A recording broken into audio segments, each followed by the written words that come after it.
Hey guys, welcome to R K study info channel.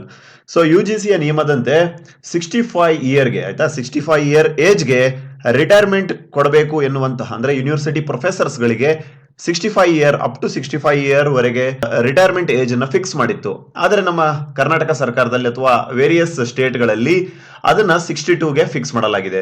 So ಯಾವಾಗ 65 years UGC ನಿಯಮ ರೂಪಿಸಿದಂತೆ 65 years ವರೆಗೆ ಈ ಕೆಲಸ ಮಾಡಲು ಅಥವಾ ಸೇವೆ ಸಲ್ಲಿಸಲು ಅವಕಾಶ ಕೊಡಬೇಕು ಎನ್ನುವಂತಹ ಅರ್ಜಿಯನ್ನು ಸಲ್ಲಿಸಲಾಗಿತ್ತು.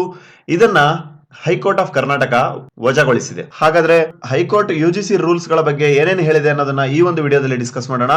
ಸೊ ಚಾನಲ್ ನ ಮೊದಲೇ ಬಾರಿಗೆ ನೋಡ್ತಾ ಇದ್ರೆ kindly do subscribe and click the bell icon.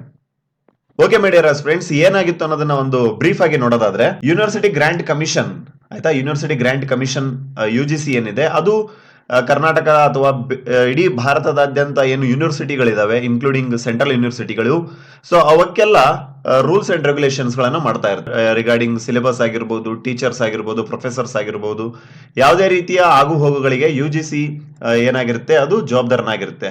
So UGCಯ ನಿಯಮಾವಳಿಗಳ ಪ್ರಕಾರ 65 year is the retirement age for the professors are who ever working in the university level. ಇದನ್ನ 62 ಏಜ್ಗೆ ಕರ್ನಾಟಕ ಸರ್ಕಾರದಲ್ಲಿ ಇದನ್ನ ಜಾರಿಗೆ ತರಲಾಗಿದೆ ಆಯ್ತಾ. ಇವನ್ ಆರ್ಡರ್ ಇದ್ರೂ ಸಹ ಅದನ್ನ 62 ವರ್ಷಕ್ಕೆ ಫಿಕ್ಸ್ ಮಾಡಲಾಗಿದೆ. ಸೊ ಇದನ್ನ ಚಾಲೆಂಜ್ ಮಾಡಿ ಬಹಳಷ್ಟು ಪ್ರಕರಣಗಳು ವರದಿಯಾಗಿತ್ತು. ದ ಹಿಂದೂ ನ್ಯೂಸ್ ಪೇಪರ್ ನ ಒಂದು ಆರ್ಟಿಕಲ್ ಇದೆ, professors for increase in retirement age to 65 years ಅಂತ ಹೇಳಿ. ಸೊ ಅದೇ ರೀತಿಯಾಗಿ ಹೈಕೋರ್ಟ್ ಹೇಳುತ್ತೆ ಕಾಲೇಜ್ ಟೀಚರ್ಸ್ ಅಥವಾ ಪ್ರೊಫೆಸರ್ಸ್ ಏನಿದ್ದಾರೆ UGC pay scale to retire at 65 age ಅಂತ ಹೇಳಿ.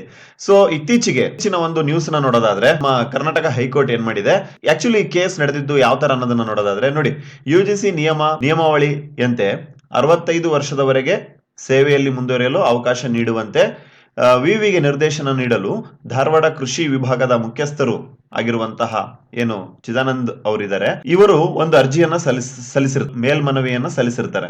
ಸೊ ಇದನ್ನ ಅವರು ಏನು ಜಡ್ಜ್ ಬೆಂಚ್ ಇದೆ, ಇದನ್ನ ಅವರು ಕ್ಯಾನ್ಸಲ್ ಮಾಡ್ತಾರೆ, ವಜಾ ಮಾಡ್ತಾರೆ. ಸೊ ಯಾಕಂತಂದ್ರೆ ಅವ್ರು ಹೇಳ್ತಾ ಇದಾರೆ ಇಲ್ಲಿ ನೋಡಿ, ಈ ಕುರಿತು 2018ರ ನಿಯಮಾವಳಿ ಜಾರಿಗೊಳಿಸಿದ್ದ UGC ರಾಜ್ಯಗಳಿಗೆ ಕಳುಹಿಸಿರುವ ಸುತ್ತೋಲೆಯಲ್ಲಿ ಬೋಧಕರ ನಿವೃತ್ತಿ ವಯಸ್ಸು ನಿಗದಿಗೊಳಿಸುವ ವಿಷಯ ರಾಜ್ಯದ ವಿವಿಗಳ ವಿವೇಚನೆಗೆ ಬಿಟ್ಟಿದ್ದು ಎಂದು ಹೇಳಿದೆ. ನಿವೃತ್ತಿ ವಯಸ್ಸು ಹೆಚ್ಚಿಸುವ ಈ ನಿಯಮವನ್ನ ರಾಜ್ಯ ಸರ್ಕಾರ ಮತ್ತು ವಿವಿಗಳು ಆಯ್ತಾ, ರಾಜ್ಯ ಸರ್ಕಾರದ ವಿವಿಗಳು ಪಾಲಿಸುವುದು ಕಡ್ಡಾಯವಲ್ಲ ಎಂದು ಅಭಿಪ್ರಾಯಪಟ್ಟಿದೆ. ಸೊ ಇದೇ ಸ್ಟೇಟ್ಮೆಂಟ್ ಅನ್ನ ಏನು ಇವರು ಮೇಲ್ಮನವಿ ಸಲ್ಲಿಸಿದ್ರು ಅವರಿಗೆ ಇದೇ ರೀತಿಯ ಮಾತನ್ನ ಹೈಕೋರ್ಟ್ ಆಫ್ ಕರ್ನಾಟಕ ಹೇಳಿದೆ. ಸೊ ಹಾಗೇನೆ ಇವರು ಮುಂದುವರೆದು ಹೇಳಿದ್ರು, ವಿಶ್ವವಿದ್ಯಾಲಯಗಳು ಮತ್ತು ಅದರ ಸಂಯೋಜನೆಯಲ್ಲಿ ಬರುವಂತಹ ಕಾಲೇಜುಗಳು ಅಲ್ಲಿ ಬೋಧಿಸುವಂತಹ ಎಲ್ಲಾ ಬೋಧಕರು ಯಾವ ವಯಸ್ಸಿನಲ್ಲಿ ನಿವೃತ್ತರಾಗಬೇಕು ಎಂಬುದು ರಾಜ್ಯ ಸರ್ಕಾರದ ನಿರ್ಧಾರಕ್ಕೆ ಒಳಪಟ್ಟಿದೆ. ಆದ್ದರಿಂದ ಅರ್ಜಿದಾರರ ಮನವಿಯನ್ನು ಪುರಸ್ಕರಿಸಲಾಗದು, ದಟ್ ಮೀನ್ಸ್ ಕಂಟಿನ್ಯೂ ಮಾಡಲಾಗದು ಅಂತ ಹೇಳಿ ಅವರು ಕ್ಲಿಯರ್ ಆಗಿ ಹೇಳಿದ್ದಾರೆ. So this is a great decision ಅಂತಾನೆ ಹೇಳ್ಬೋದು. ಯಾಕಂತಂದ್ರೆ ನೋಡಿ, ಇಲ್ಲಿ ನಿವೃತ್ತಿ ವಯಸ್ಸು 65ಗೆ ಇನ್ಕ್ರೀಸ್ ಮಾಡೋದು that is not a great deal ಆಯ್ತಾ. ಇದೊಂದು ದೊಡ್ಡ ಮ್ಯಾಟರ್ ಏನಲ್ಲ. ಆದ್ರೆ ಪ್ರಾಬ್ಲಮ್ ಆಗೋದು ಏನಂತಂದ್ರೆ ನೋಡಿ, ಇದರಿಂದ ಏನಾಗುತ್ತೆ, ಹೊಸ ನೇಮಕಾತಿಗಳು ಉದ್ಯೋಗಾವಕಾಶಗಳ ಮೇಲೆ ಸಾಕಷ್ಟು ಪರಿಣಾಮವನ್ನು ಬೀರುತ್ತೆ. ದಟ್ ಮೀನ್ಸ್ ಯಾವಾಗ ಈ 62 ಅಥವಾ 60 ಏಜ್ ಅಲ್ಲಿ ರಿಟೈರ್ ಆಗಲ್ಲ ಹಳೆಯ ಸ್ಟಾಫ್ಗಳು, ಸೊ ಅಲ್ಲಿ ಹೊಸ ಸ್ಟಾಫ್ಗಳು ಹೊಸ ಐಡಿಯಾಗಳು ಬರೋದು ಕಮ್ಮಿ ಆಗುತ್ತೆ. So this is a great decision ಅಂತಾನೆ ಹೇಳ್ಬೋದು.